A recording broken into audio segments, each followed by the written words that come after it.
Amados irmãos, nós estamos reunidos mais uma vez, online e à distância, para estudarmos um pouco mais a Palavra de Deus, aprendermos um pouco mais das riquezas da Palavra de Deus e da importância dela para a nossa vida.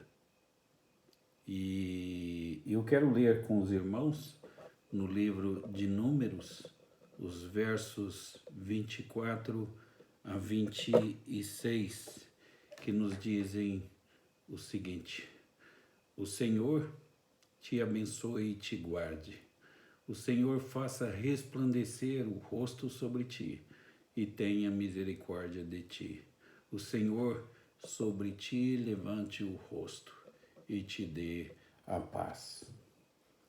Assim termina a leitura desses versos tão significativos da palavra de Deus. Oramos para que Deus inscreva a sua verdade eterna em nosso coração e para que tenhamos a força necessária para andar sempre segundo os ensinamentos da palavra de Deus. Irmãos, as nossas considerações de domingo à noite têm sido ultimamente no livro de Números. Como eu já disse, o livro de Números em hebraico chama-se No Deserto. E o livro retrata a caminhada do povo desde a libertação da escravidão no Egito até a entrada na terra prometida, a terra de Canaã. Bem, desse modo também o livro é um símbolo da nossa vida. 40 anos, o período que o povo passou no deserto, é o tempo de uma geração. Então, aqueles 40 anos pelo deserto representam a nossa vida. Então, daí nós estamos chamando as nossas considerações de andando com Deus no deserto. E como aquele povo aprendeu no deserto, nós também precisamos de aprender. E como aquele povo sofreu até abrir o coração para Deus e seguir os seus caminhos, nós às vezes também sofremos até compreendermos a vontade de Deus para a nossa vida e até nos alegrarmos naquilo que Deus nos deu, até nos contentarmos com as condições planejadas por Deus para a nossa vida.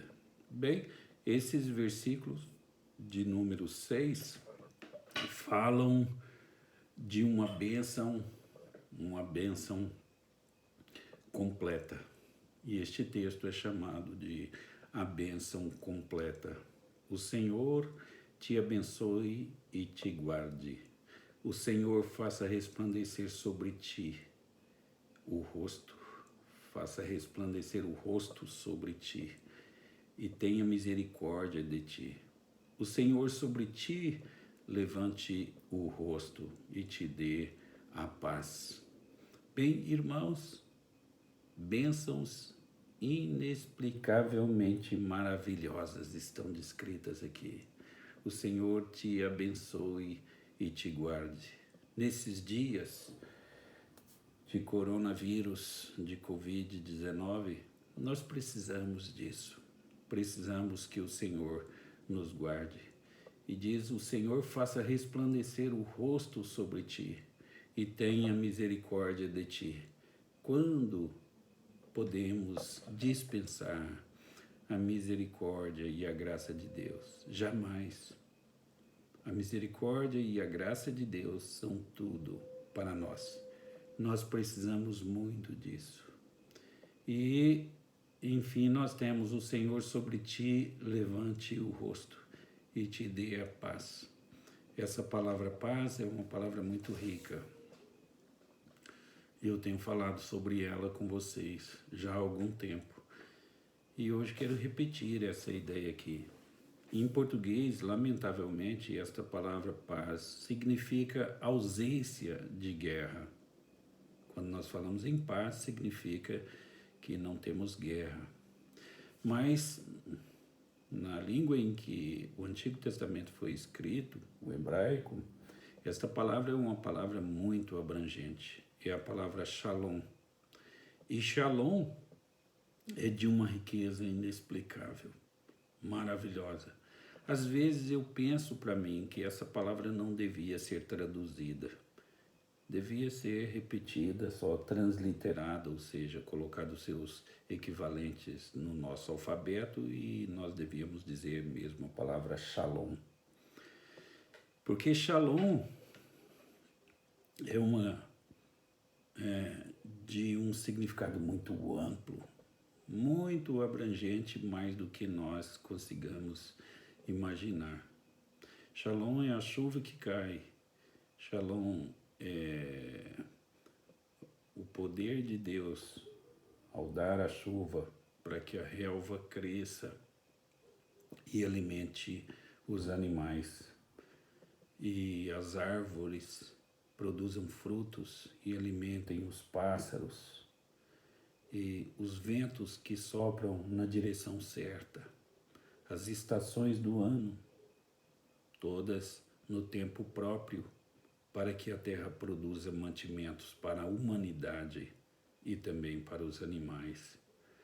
Shalom são os rios que correm para regar os vales. Shalom é, enfim, a perfeita harmonia de todas as coisas criadas por Deus para o seu bem.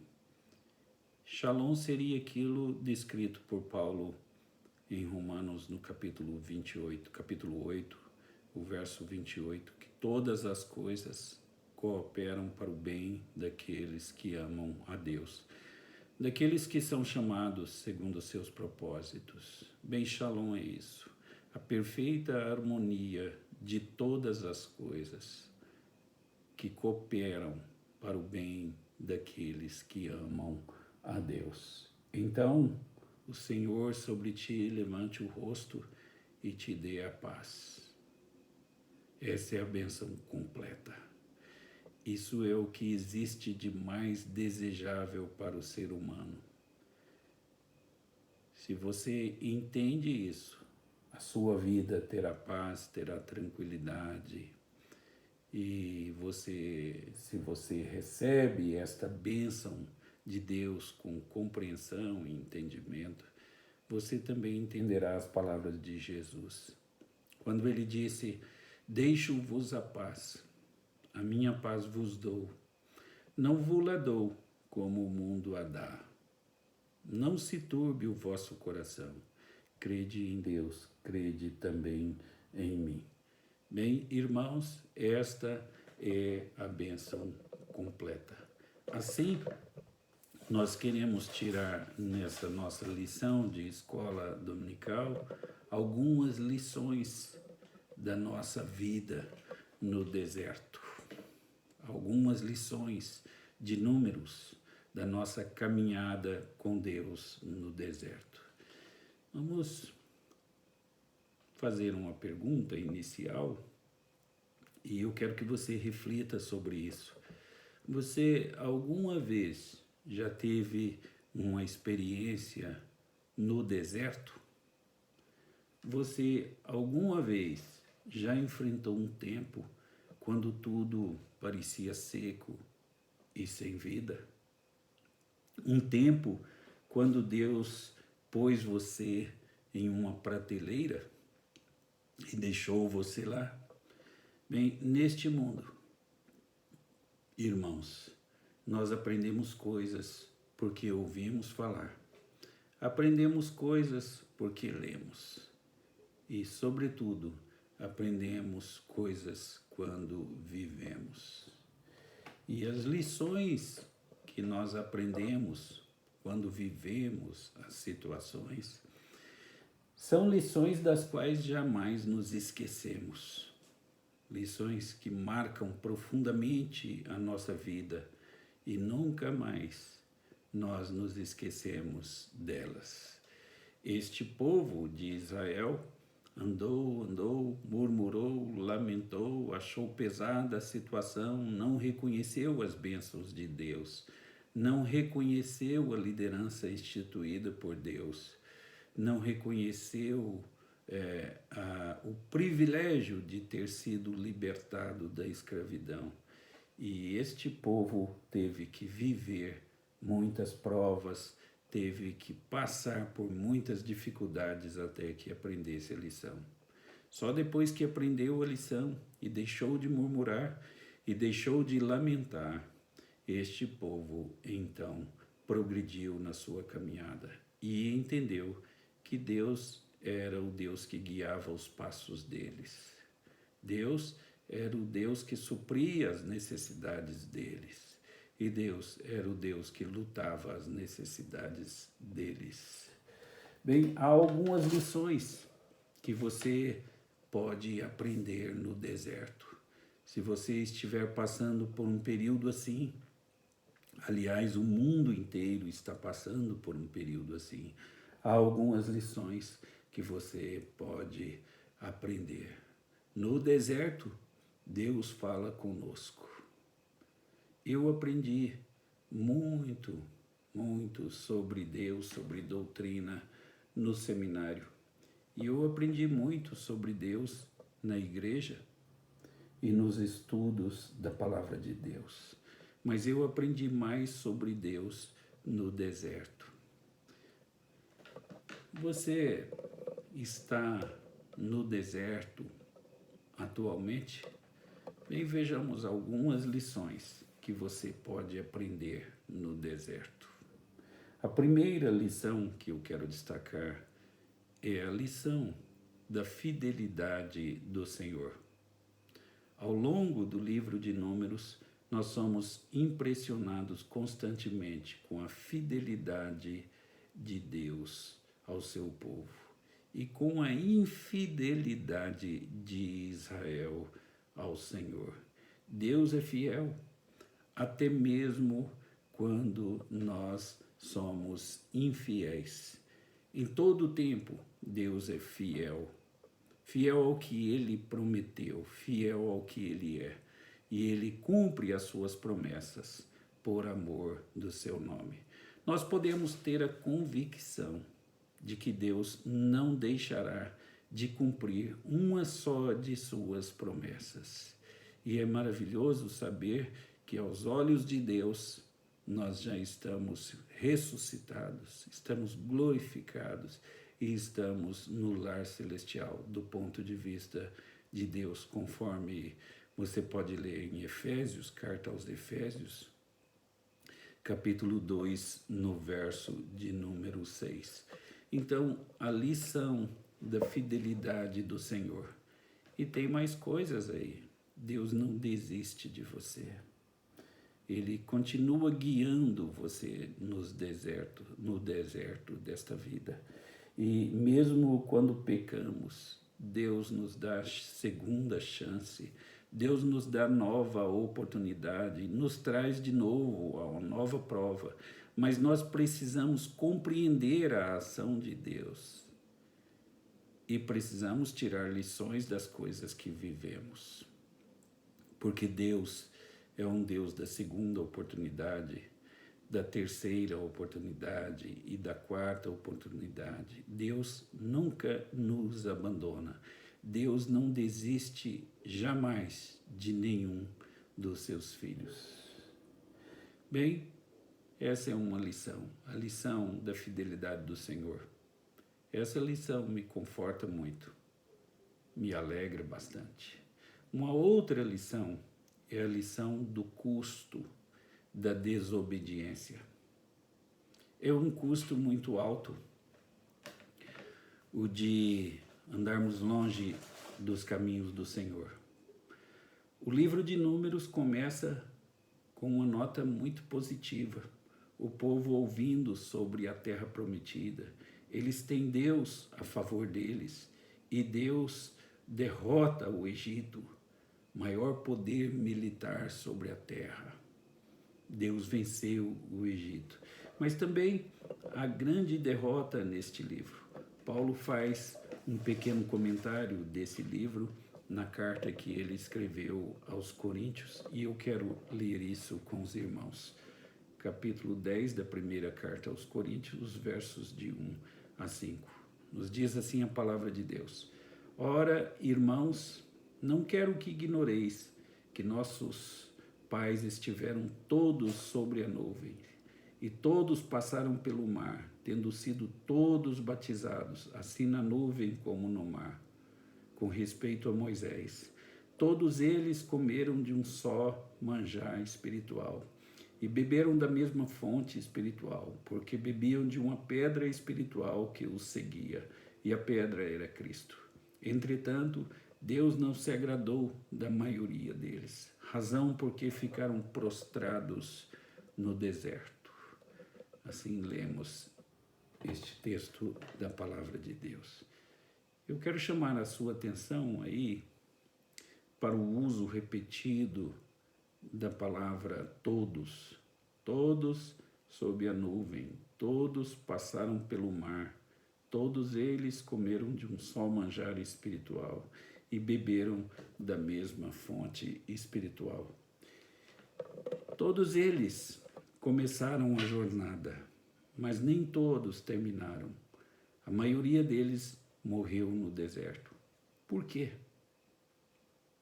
Por causa da murmuração, por causa da desobediência, por não amarem os caminhos do Senhor e por não compreenderem a ação de Deus em suprir cada uma das suas necessidades. Ainda na carta aos Coríntios, no capítulo 10, dos versos 6 até 10, nós lemos assim: Ora, estas coisas se tornaram exemplos para nós, a fim de que não cobicemos as coisas más, como eles cobiçaram. Não vos façais, pois, idólatras, como alguns deles, porquanto está escrito: o povo assentou-se para comer e beber, e levantou-se para divertir-se.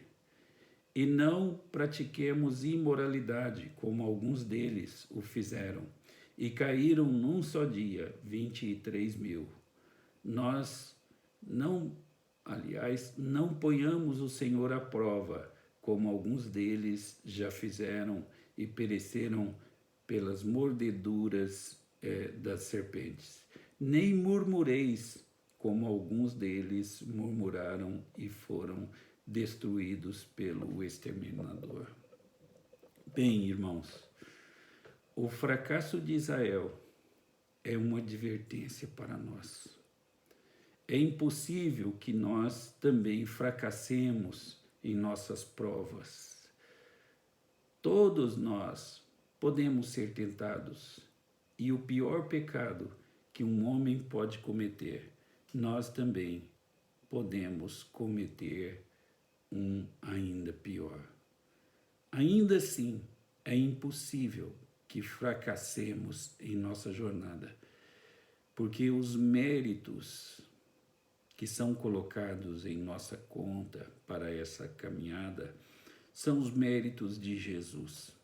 É Ele que nos guia, é Ele que supre as nossas necessidades e é Ele que luta as nossas lutas.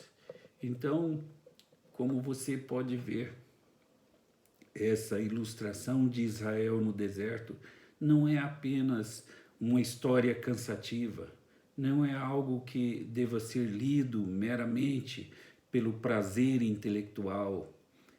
Ela nos ensina algo. Ela nos ensina como devemos viver. Não é somente para o domingo de manhã. Nós precisamos levá-la conosco na segunda-feira e mantê-la durante toda a semana, na terça-feira, na quarta-feira, na quinta-feira, na sexta-feira, no sábado, no nosso trabalho, no nosso lar, na nossa escola. Em todo o tempo, precisamos de aprender com aquilo que o povo de Deus viveu no passado. Por que isso é tão importante? Porque nós seremos provados na segunda-feira. Porque nós seremos provados na terça-feira. Porque nós seremos provados na quarta-feira. Porque nós seremos provados na quinta-feira. Porque nós seremos provados na sexta-feira. Porque nós seremos provados no sábado. Porque nós seremos provados no domingo. É importante que entendamos essas consequências. Só assim nós poderemos usar as provisões de Deus contra as provações que no mundo enfrentamos. Israel é um tipo de crente. O êxodo do Egito é um quadro da salvação do crente. Israel é um símbolo dos crentes. E o êxodo do Egito, um quadro da salvação dos crentes. Do mesmo modo que todo Israel estava debaixo da nuvem, assim todos nós estamos debaixo da proteção de Deus. Do mesmo modo que todo Israel atravessou o mar, assim todos nós temos passado da escravidão do pecado para a liberdade em Cristo. Do mesmo modo que todo Israel foi batizado em Moisés, assim todos nós temos sido batizados em Jesus Cristo. E do mesmo modo que todo Israel comeu da mesma comida espiritual, assim todos nós participamos do corpo de Cristo na Santa Ceia. Do mesmo modo que Moisés feriu a rocha e todo Israel bebeu dela, assim também Cristo morreu por nós e todos temos participado da morte dele. A meta da vida cristã é vencer a jornada, é entrar na terra prometida. Mas alguns são desqualificados. Alguns não entram. A razão disso é o pecado, é a desobediência, é a murmuração, é a lamentação, é a falta de reconhecimento de que Deus nos guia, de que Deus supre as nossas necessidades e de que Deus luta as nossas lutas. Foram escritos, irmãos, muitos livros e folhetos sobre o que está errado com a igreja de hoje. Muita coisa tem sido dita a esse respeito. Temos pensado que se tivéssemos mais cultos, mais ofertas, mais oração poderosa, mais trabalho missionário, melhor cuidado com o corpo, ou melhor programa de escola dominical, todos os problemas da igreja seriam resolvidos. Mas há algo que normalmente é ignorado: a presença do pecado, a desobediência, a murmuração, este grande mal que existe no meio dos seres humanos. Na primeira carta aos Coríntios, no capítulo 10, no verso de número 11, nós lemos assim: estas coisas lhes sobrevieram como exemplos e foram escritas para advertência nossa, de nós outros sobre quem os fins dos séculos têm chegado. Bem, irmãos, isso nos diz algo sobre o Antigo Testamento. Nos ensina sobre o Antigo Testamento. Ele foi escrito para o seu benefício, para a sua edificação. Foi escrito para a sua instrução.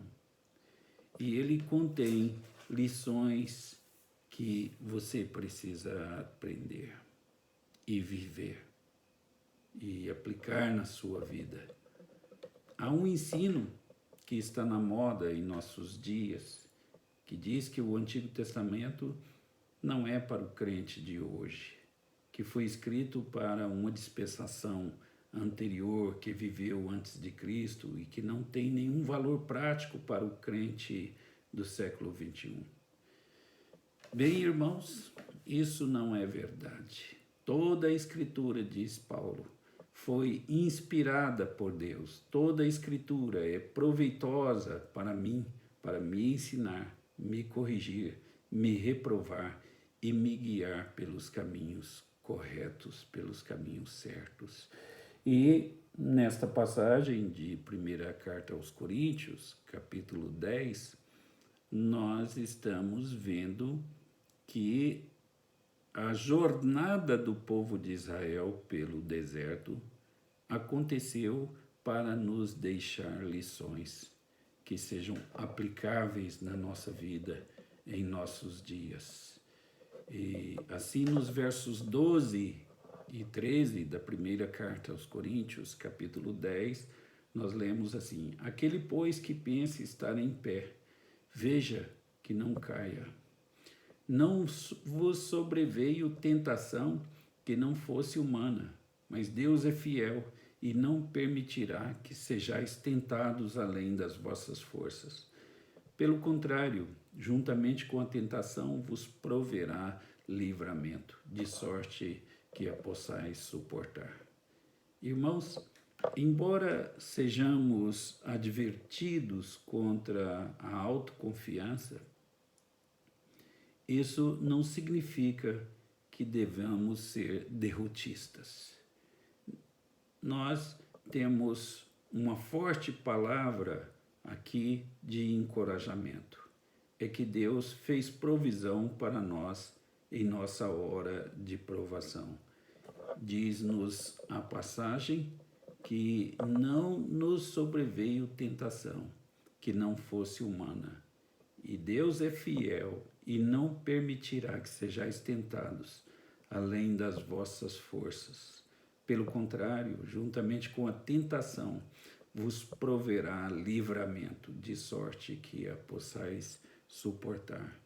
Precisamos, sim, nesses dias de pandemia, orar para que Deus, fazendo uso dos seus instrumentos, os cientistas, qualificados para tanto, recebam de Deus orientação para produzir uma vacina que seja eficaz contra esse vírus, como tantas vacinas já foram feitas para curar outras enfermidades pandêmicas no passado.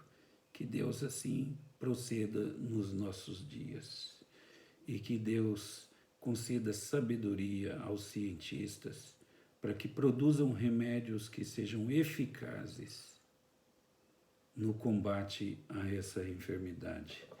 Bem, irmãos, Deus jamais levará vocês ou a um túnel que não tem uma luz no final.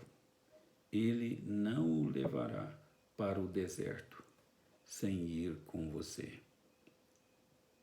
Deus conosco. Foi isso que fez Abraão sair da terra de seus pais e ir com Deus. Ele não sabia para onde ele iria. Ele não sabia nem mesmo o que iria fazer no lugar para onde Deus o conduziria. Ele só sabia com quem ele iria. Sabia que iria com Deus. E essa é uma notícia muito boa. Aconteça o que nos acontecer, Paulo diz que nós somos mais do que vencedores. E a razão é porque Deus está conosco. E nem a morte, nada poderá nos separar da mão de Deus, do poder de Deus em nossa vida. Assim, no capítulo de número 8 da carta aos Romanos, nós lemos assim a partir do verso 31. Que diremos, pois, à vista destas coisas? Se Deus é por nós, quem será contra nós? Aquele que não poupou o seu próprio filho, antes por todos nós o entregou, porventura não nos dará graciosamente com ele todas as coisas? Quem tentará acusação contra os eleitos de Deus? É Deus que os justifica.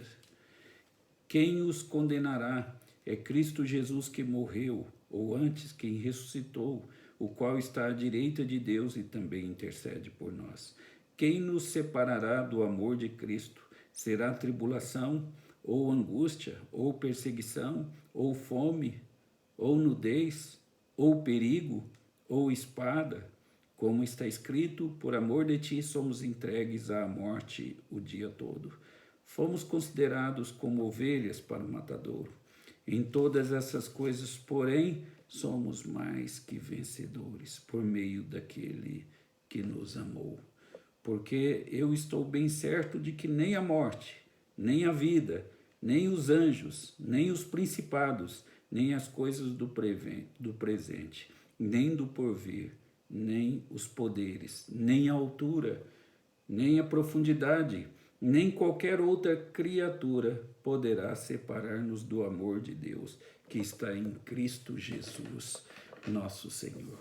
Este texto é maravilhoso. Eu me encanto com ele, me animo com ele. Irmãos, Deus jamais levaria você para o deserto se ele não fosse com você. Deus conosco. Esse é o próprio nome de Jesus Cristo no Antigo Testamento, Emanuel, cujo significado é Deus conosco. Foi isso que animou Moisés a conduzir o povo, tirar o povo do Egito. E Moisés orou a Deus e disse: se a tua presença não for conosco, não nos deixe subir deste lugar.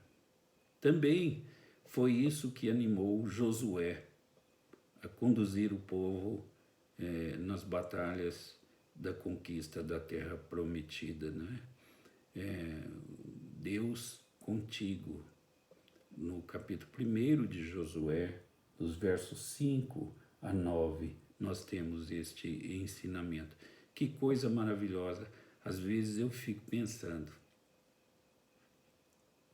que é tão importante isso, o fato de ter consciência de que Deus está comigo. É só isso que me deu vitórias neste mundo. E as coisas erradas que eu fiz, e as derrotas que eu as tive por desobediência minha, até que eu aprendesse a lição. Deus está sempre conosco. Deus perdoa os nossos pecados, renova as nossas forças. Basta que reconheçamos isto. Basta que saibamos que Deus é o nosso guia. Ele está conosco, vai ao nosso lado. Que Deus é aquele que supre as nossas necessidades. E que Deus é aquele que luta as nossas lutas. Ele não levará para o deserto sem ir com você. Que Deus abençoe o irmão, a irmã, sua família, durante esta semana que se inicia no domingo, e que sejam todos preservados dos males do deserto. Sejam todos preservados das murmurações. Que cada um faça o que puder com o que tiver. Cada um saiba que Deus supre as necessidades e cada um se agrade daquilo que Deus nos tem dado. Deus tem dado a nós muito mais do que grande parte da humanidade teve ou tem. Nós temos boas casas, nós temos saúde, nós temos a igreja, coisa importantíssima. Nós temos família, nós temos o que comer, nós temos o que vestir, nós temos o que calçar. nós temos onde trabalhar. Enfim, Deus tem cuidado de nós. E da forma que Ele tem cuidado de nós, Ele haverá de cuidar dos nossos filhos, dos nossos netos, de todos quantos são chamados seu povo. Deus abençoe a todos vocês. Um grande abraço a todos. Amém.